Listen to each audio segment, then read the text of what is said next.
ಎಲ್ಲರಿಗೂ ನಮಸ್ಕಾರ. ಭಾಗ್ಯಲಕ್ಷ್ಮಿ ಧಾರಾವಾಹಿಯಲ್ಲಿ ಇವತ್ತಿನ ಸಂಚಿಕೆಯಲ್ಲಿ ಏನಾಗಬಹುದು ತಿಳಿದುಕೊಳ್ಳೋಣ ಬನ್ನಿ. ತಾಂಡವ್ ಸತ್ಯ ಹೇಳಿಲ್ಲ ಇವಳು.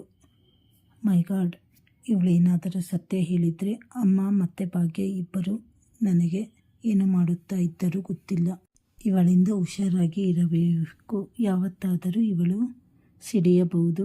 ಶ್ರೇಷ್ಠ ಬೇರೆ ಅಲ್ಲಿ ಮದುವೆ ಆಗುವುದು ಬೇಡ ಅಂತ ಹೇಳಿದರು. ಗ್ರ್ಯಾಂಡಾಗಿ ಮದುವೆ ಆಗಬೇಕು ಅಂತ ಹೇಳುತ್ತಾ ಇದ್ದಾಳೆ.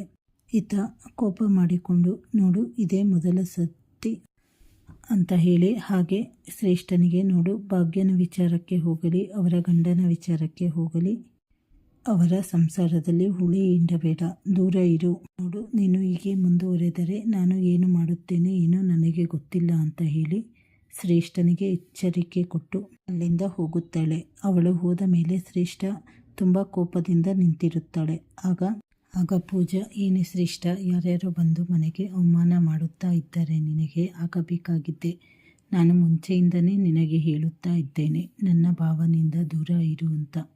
ಆದರೆ ನೀನು ನನ್ನ ಮಾತು ಕೇಳುತ್ತಾ ಇಲ್ಲ. ನೋಡು, ಕಟ್ಕೊಂಡವಳು ಇರೋವರೆಗೂ ಇಟ್ಕೊಂಡವಳು, ಇರೋವರೆಗೂ ಕಟ್ಕೊಂಡವಳು ಕೊನೆಯವರೆಗೂ ಅಂತಲೇ ಗಾದೆ ಇದೆ.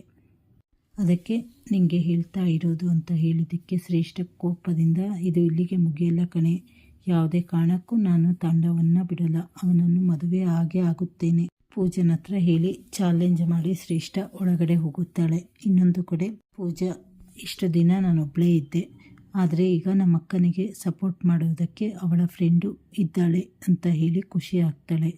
ಇನ್ನೊಂದು ಕಡೆ ತಾಂಡವ್ ಮನೆಗೆ ಈತ ಬಂದು ಹೋದ ಸುದ್ದಿಯನ್ನು ಸುನಂದ ಅವರು ಹೇಳಿದಾಗ, ಹೌದಾ ಇಲ್ಲಿಗೆ ನನ್ನ ಹುಡ್ಕೊಂಡು ಬಂದಿದ್ದಳ, ಏನೋ ಇದೆ, ನನಗೆ ಮಾತು ಮರೆಸಿ ಹೋಗಿದ್ದಾಳೆ, ಸುಮ್ಮನೆ ಅವಳು ಹಾಗೆ ಬರುವುದಿಲ್ಲ ಅಂತ ಹೇಳಿ ಭಾಗ್ಯನಿಗೆ ಅನುಮಾನ ಬರಲು ಶುರುವಾಗುತ್ತದೆ. ಸುನಂದ ಅವರು ಅಳಿಯಂದ್ರ ಮೇಲೆ ತುಂಬ ಕೂಗಾಡುತ್ತಾ ಇದ್ದಳು. ಏನಾಯಿತು ಏನು ಗೊತ್ತಾಗಲಿಲ್ಲ ಅಂತ ಹೇಳಿದ್ದಕ್ಕೆ ಭಾಗ್ಯನಿಗೆ ತಾಂಡವ್ ಮೇಲೆ ಅನುಮಾನ ಶುರುವಾಗುತ್ತದೆ ಅಂತ ಹೇಳಿ ಮುಂದಿನ ಸಂಚಿಕೆಗಳಲ್ಲಿ ತಿಳಿದುಕೊಳ್ಳೋಣ. ಚಾನಲನ್ನು ಲೈಕ್ ಮಾಡಿ, ಶೇರ್ ಮಾಡಿ, ಸಬ್ಸ್ಕ್ರೈಬ್ ಮಾಡಿ.